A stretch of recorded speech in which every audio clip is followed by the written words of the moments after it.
नमस्कार, बहुत स्वागत है आपका इस बुलेटिन में। मैं हूं आपके साथ अवंतिका श्रीवास्तव। वो करेंगे आज की तमाम बड़ी खबरों का। सबसे पहले झाबुआ से एक बड़ी जानकारी। आबकारी विभाग की बड़ी कार्रवाई देखने को मिल रही है। गुजरात जा रही लाखों की अवैध शराब को पकड़ा गया है। नमक के होने की भी सूचना। नमक के डलों के नीचे ट्रक में छुपाकर अंग्रेजी शराब ले जाई जा रही थी। आबकारी विभाग ने देर रात गुजरात बॉर्डर पर कार्रवाई की है। करीब 43,40,000 रुपए की 390 पेटी अंग्रेजी शराब जब्त की गई है। झाबुआ से बड़ी खबर है। ट्रक में छुपाकर शराब की तस्करी हो रही थी। आबकारी विभाग ने फौरन इस बारे में पता लगाया। गुजरात की ओर लाखों की अवैध शराब ले जाई जा रही थी, जिसे फौरन कार्रवाई कर पकड़ा गया है और सुनियोजित तरीके से छिपाकर ले जाया जा रहा था। नमक के डलों के नीचे ट्रक में छुपाकर अंग्रेजी शराब की तस्करी हो रही थी। जैसे ही पुलिस को सूचना मिली, फौरन कार्रवाई के लिए आबकारी विभाग मौके पर पहुंचता है और उसके बाद इस बड़ी कार्रवाई को अंजाम दिया गया है। तो आबकारी विभाग ने देर रात गुजरात बॉर्डर पर पेट्रोल में इस कार्रवाई को अंजाम दिया। करीब 43,40,000 रुपए की 390 पेटी अंग्रेजी शराब जब्त की जा चुकी है। कार्रवाई से जुड़ी हुई तस्वीरें में आपको दिखा रहे हैं। बहुत बड़ी मात्रा में शराब को छुपाकर ले जाया जा रहा था, लेकिन फौरन आबकारी विभाग की तरफ से संज्ञान और बड़ी कार्रवाई को अंजाम दिया है।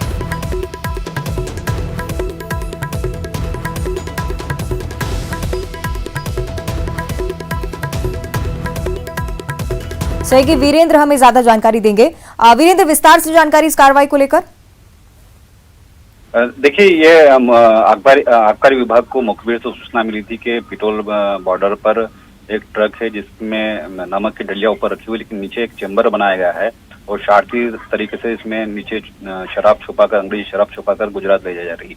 जिसके बाद आबकारी विभाग हरकत में आया, ट्रक की जांच की। उसमें से करीब 390 पेटी जो अंग्रेजी शराब की वो बरामद की गई और उसकी जो अनुमानित लागत बाजार कीमत है वो करीब 43 लाख रुपए बताई जा रही है।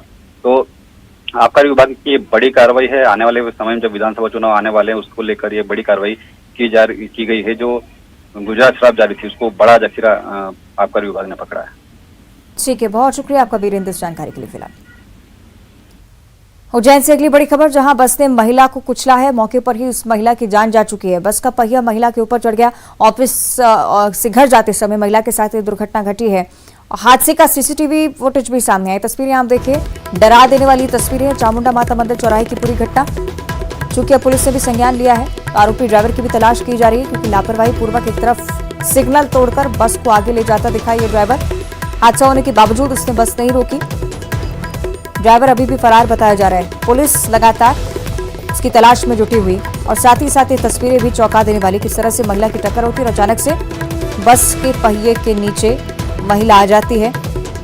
दर्दनाक मौत घटनास्थल पर। लव जिहाद को लेकर थाने का घेराव किया गया। जमकर हंगामा हुआ है। बजरंग दल के कार्यकर्ता पहुंच गए थाने का घेराव करने के लिए। बजरंग दल ने मौके पर पहुंचकर निकाह रुकवाया है। मुस्लिम युवक हिंदू युवती से निकाह कर रहा था। बजरंग दल ने नारेबाजी की, उसके बाद थाने का घेराव किया गया। पुलिस ने युवक के खिलाफ रेप का केस दर्ज किया है। शरारती तत्वों पर पुलिस की नजर है, पुलिस की तरफ से भी कहा जा रहा है।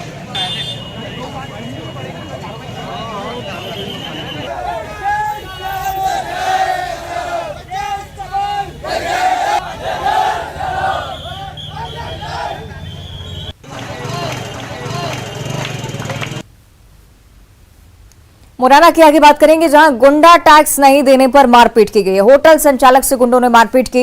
होटल में गुंडों ने जमकर उत्पात मचाया। 6 से ज्यादा गुंडों ने तोड़फोड़ भी की। हंगामे और तोड़फोड़ के वीडियोज अब लगातार सोशल मीडिया पर वायरल हो रहे हैं। तस्वीरें आप देखिए। फिलहाल गुंडों के खिलाफ केस दर्ज हो चुका है पुलिस की तरफ से, लेकिन बदमाशों का आतंक लगातार बढ़ता जा रहा है। मुरैना में गुंडा टैक्स नहीं देने के बाद बवाल की स्थिति बनी।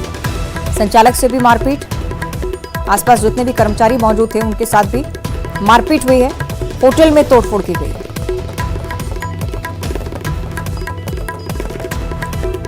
ये कुछ तस्वीरें जो कि सोशल मीडिया पर भी वायरल हो रही हैं। इन तस्वीरों के आधार पर पुलिस जानकारी भी जुटाने की कोशिश कर रही है। जितने भी बदमाश इन तस्वीरों में नजर आते हैं उनके खिलाफ केस दर्ज हो चुका है। आरोपियों की तलाश की जा रही है।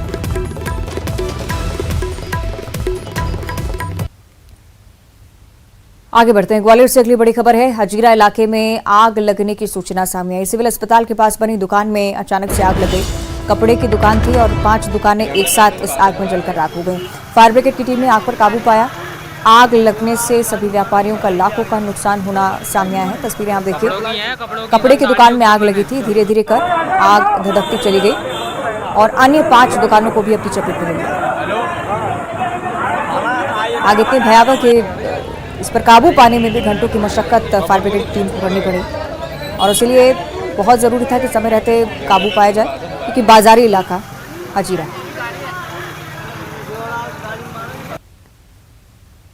इधर इंदौर के चंदन नगर थाना क्षेत्र में 2 दिन पहले हुई सिविल इंजीनियर की हत्या के मामले में पुलिस ने दोनों आरोपियों को जोबट से गिरफ्तार कर लिया है।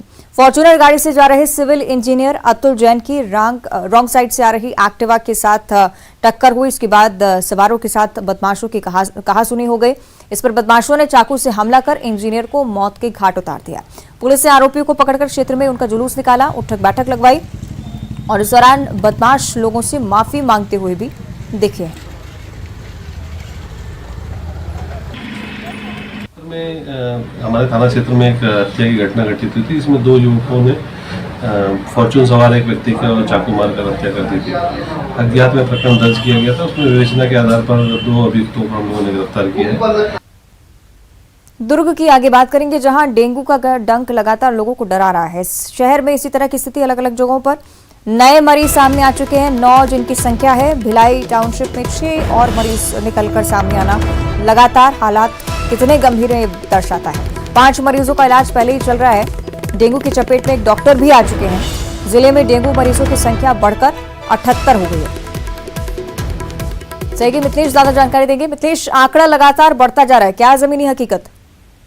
निश्चित रूप से लगातार आंकड़ा बढ़ रहा है और जो ताजा जो रिपोर्ट आई है उसमें 9 मरीज मिले हैं, जिसमें एक चिकित्सक और 2 बच्चे भी शामिल हैं। और सबसे अधिक चिंताजनक बात यह है कि जहां से डेंगू सबसे अधिक पनपने की संभावना होती है वो भिलाई टाउनशिप का क्षेत्र है। वहां से 6 मरीज मिले हैं। तो इस तरह से आज 9 मरीज मिले हैं और कुल इनकी संख्या हो गई है 78 हो गई है। तो इस तरह से लगातार डेंगू बढ़ता जा रहा है। स्वास्थ्य विभाग, नगर निगम और भिलाई के जो बीएसपी का क्षेत्र है, इनका एक ज्वाइंट टीम बनाई गई है, ऐसा बताया जाता है। लेकिन जमीनी हकीकत में नजर वो नहीं आता है। हालांकि इनके द्वारा ये दावा किया जा रहा है कि पूरे करीब 100 लोगों की एक टीम बनाई गई है जो घर घर जाकर दवाइयों का छिड़काव कर रही है, लोगों को जागरूक कर रही है और कूलर और अथवा कहीं भी जो पानी भरा हुआ है उस पानी को नहीं भरने की लोगों को सलाह दी जा रही है। और लोगों को जागरूक किया जा रहा है कि यदि उनको हल्का से भी कोई बुखार आता है, ऐसा कुछ तबीयत खराब से लगती है, तो वो तत्काल जो चिकित्सक की सलाह लें, अस्पताल में जाकर इलाज करवाएं।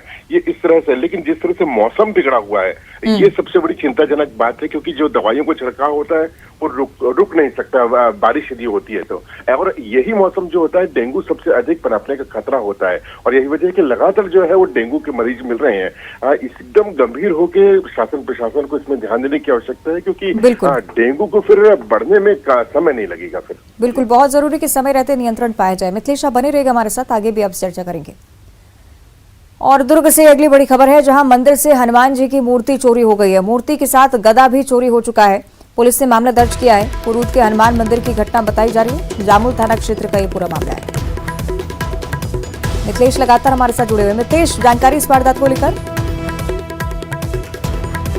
है कुरुद में एक हनुमान मंदिर है, वहां पर सावन का मौसम चल रहा है, इसलिए पुजारी ने जो है वहां पर पूजा अर्चना की रात में और उसके बाद में मंदिर को खुला छोड़ दिया ताकि जो सुबह जो भक्त आते हैं वो हनुमान जी के दर्शन कर सकें। लेकिन अगले दिन जब सुबह की बात आई तो अचानक देखा गया कि वहां पर हनुमान जी की मूर्ति नहीं है और उनका जो गदा था वो भी नहीं है। काफी खोजबीन की, जब कोई पता नहीं चला तो अभी कल जो है उसने पुजारी ने आकर पुलिस थाने में अपनी रिपोर्ट दर्ज करवाई है। इस पूरे मामले में पुलिस सीसीटीवी कैमरे खंगाल रही है और ये आरोपी तक पहुंचने का प्रयास किया जा रहा है। लेकिन जिस तरह से घटना हुई है, काफी चिंताजनक विषय है कि एक मंदिर से हनुमान जी की प्रतिमा चोरी हो जाती है और उनका गदा भी गायब हो जाता है। तो फिलहाल पुलिस की जांच जारी है और जांच के बाद में कुछ स्पष्ट हो पाएगा कि आखिरकार आरोपी कौन है। ठीक है, बहुत शुक्रिया आपका मिथिलेश जानकारी के लिए। आगे बढ़ते हैं। बिलासपुर से अगली बड़ी खबर है। बदमाशों ने युवक की जमकर पिटाई की है। पुरानी रंजिश में युवक को बेरहमी से पीटा गया। मारपीट की घटना सीसीटीवी कैमरे में कैद हुई है। 3 आरोपियों के खिलाफ केस दर्ज भी हो चुका है। बिलासपुर का ये पूरा मामला हम आपको बता रहे हैं। बदमाशों ने युवक से मारपीट की तस्वीरें आप देखिए। पास ही लगे सीसीटीवी कैमरे में पूरी घटना कैद हुई है। पुरानी रंजिश बताई गई, जिसके चलते विवाद की स्थिति बनी थी और उसके बाद जमकर युवक के साथ मारपीट करते हुए कुछ लोग नजर आए। बेरहमी से पीटा गया है। ये कुछ तस्वीरें जो कि इस घटना के जरिए सामने आई हैं। 3 आरोपियों के खिलाफ पुलिस ने केस दर्ज किया है। तस्वीरों के आधार पर जांच की जा रही है। सहयोगी उमेश ज्यादा जानकारी देंगे। उमेश, क्या था पूरा विवाद? पुरानी रंजिश को लेकर लेन देन का पूरा मामला है और इस मामले में आप देख सकते हैं कि सीसीटीवी में किस तरीके से एक युवक को 4-5 जो युवक है वो पहले उसको घेरते हैं, उसके बाद उसकी बेरहमी से पिटाई करते हैं। इस बीच कुछ अन्य जो लोग वहां पर मौके पर रहते हैं वो बीच बचाव करने की कोशिश करते हैं, बावजूद उसके जो युवक है वो उस युवक की बेरहमी से पिटाई करते हुए दिखाई दे रहे हैं। पूरी घटना जो है सीसीटीवी में कैद हो चुकी है और इस मामले में 3 लोगों के खिलाफ पुलिस ने मामला दर्ज कर दिया है। कोतवाली थाना क्षेत्र का पूरा मामला है। आपको बता दें कि लगातार इस तरह की घटनाएं जो है बिलासपुर में देखी जा रही है। कभी स्टंट करते हुए युवक दिखाई देते हैं, कभी घेर कर युवकों को मारपीट की घटनाएं दिखाई देती है। सीसीटीवी और अन्य वायरल वीडियो के माध्यम से ये मामला निकल कर सामने आता है, लेकिन कोई कड़ी कार्रवाई नहीं होती। यही वजह है कि इन बदमाशों के हौसले जो है वो बुलंद है और इस तरह की घटनाओं को अंजाम दे रहे हैं। चलिए, कार्रवाई को लेकर गंभीर सवाल। बहुत शुक्रिया आपका उमेश जानकारी के लिए। अंबिकापुर से अगली खबर, जहां सेंट्रल जेल के कैदी की मौत होना सामने आया है। तबीयत बिगड़ने पर अस्पताल लेकर पहुंचे थे मेडिकल कॉलेज अस्पताल में इस कैदी ने दम तोड़ दिया। मृतक कैदी का नाम संदीप उराव बताया गया है। अंबिकापुर से खबर है, सेंट्रल जेल के कैदी की मौत हो गई है। अस्पताल ले जाया गया था, काफी गंभीर हालात थे। तबीयत बिगड़ने पर अस्पताल में भर्ती करवाया गया, लेकिन इलाजरत रहते हुए इस कैदी ने दम तोड़ दिया।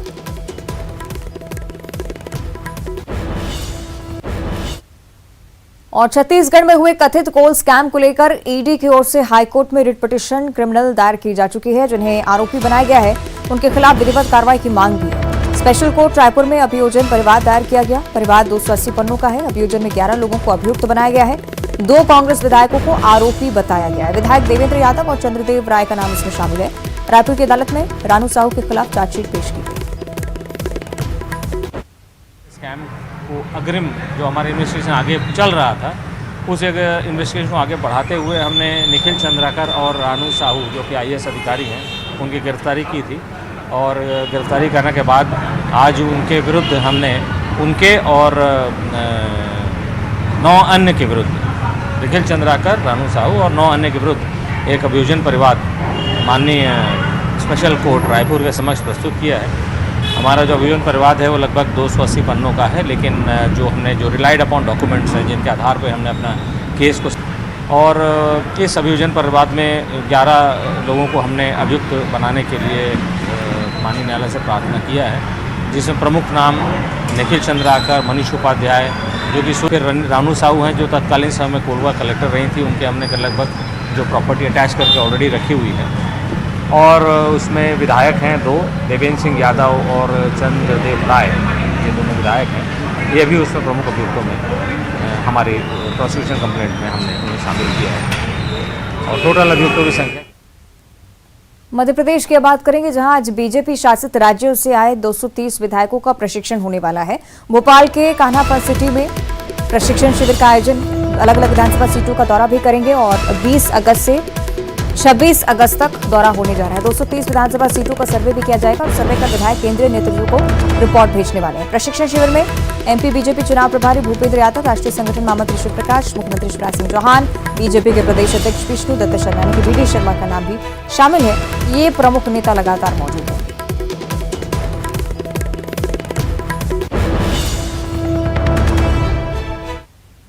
और दूसरी तरफ कांग्रेस में भी आज 2 महत्वपूर्ण बैठकें होने वाली हैं। AICC के प्रभारी महासचिव KC वेणुगोपाल एक बैठक लेंगे। पहली बैठक पॉलिटिकल अफेयर कमेटी की होगी और दूसरी बैठक लोकसभा के पर्यवेक्षकों की होगी। बैठक में कुमारी शैलजा, मुख्यमंत्री भूपेश पटेल, PCC अध्यक्ष दीपक बैज समेत कमेटी के सदस्य मौजूद रहेंगे। एक तरफ बीजेपी की तरफ से बैठकों का सिलसिला, विधायकों का सर्वे पेश होना है मध्य प्रदेश को लेकर ये जानकारी, लेकिन छत्तीसगढ़ के इसी तरह के हालात, कांग्रेस पार्टी में लगातार बैठकों का दौर चल रहा है। आज भी 2 प्रमुख बैठकें बुलाई गई।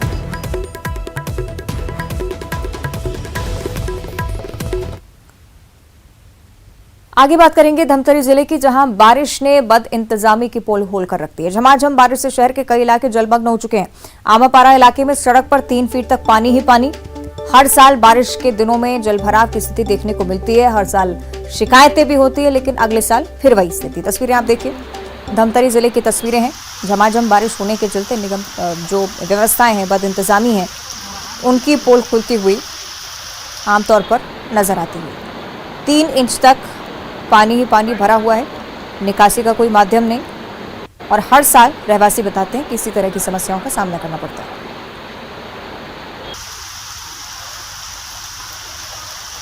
धमतरी समेत अलग अलग जिलों में बारिश का सिलसिला एक बार फिर से शुरू हो चुका है। धमतरी जिले की मुख्य तौर पर अगर बात करें तो ये जो तस्वीरें सामने आई हैं निश्चित ही प्रबंध पर सवाल खड़े करती हुई।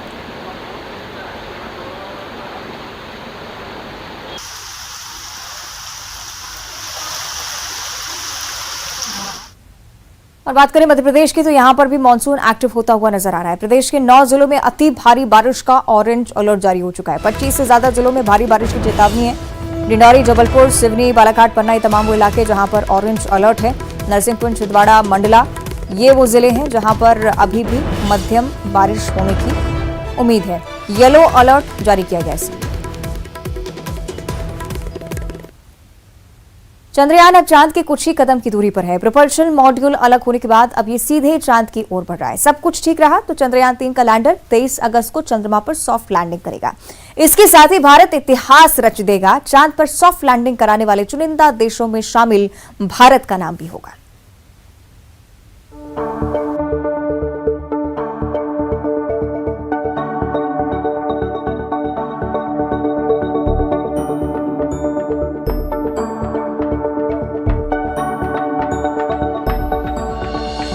अब चंद कदम दूर है चांद, खास है 23 अगस्त की शाम। इतिहास रचेगा हिंदुस्तान। भारत का चंद्रयान मिशन तय प्रक्रिया के अनुसार आगे बढ़ रहा है। गुरुवार को चंद्रयान 3 मिशन से प्रोपल्सन मॉड्यूल अलग हुआ। अब प्रोपल्शन मॉड्यूल के अलग होने के बाद चंद्रयान 3 मिशन के विक्रम लैंडर ने चांद की निचली कक्षा में प्रवेश कर लिया है, जहां से चांद की सतह की दूरी कुछ ही किलोमीटर दूर रह गई है।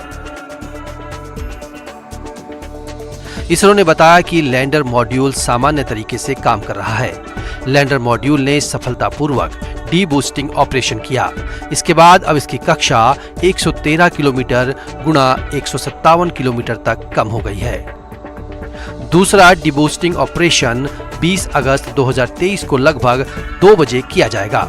लैंडर विक्रम की गति को धीमा करके उसे चांद की कक्षा में नीचे की तरफ उतारा गया है।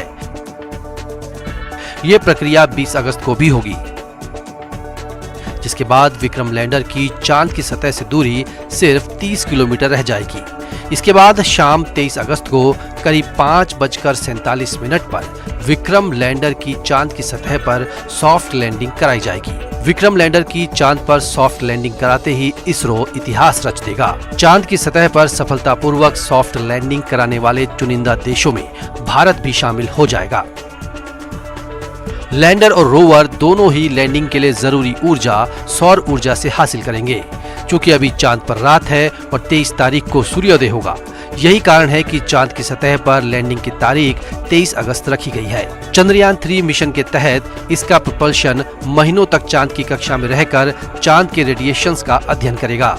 लैंडर और रोवर चांद की सतह पर उतरकर 14 दिनों तक पानी की खोज सहित कई वैज्ञानिक प्रयोग करेंगे।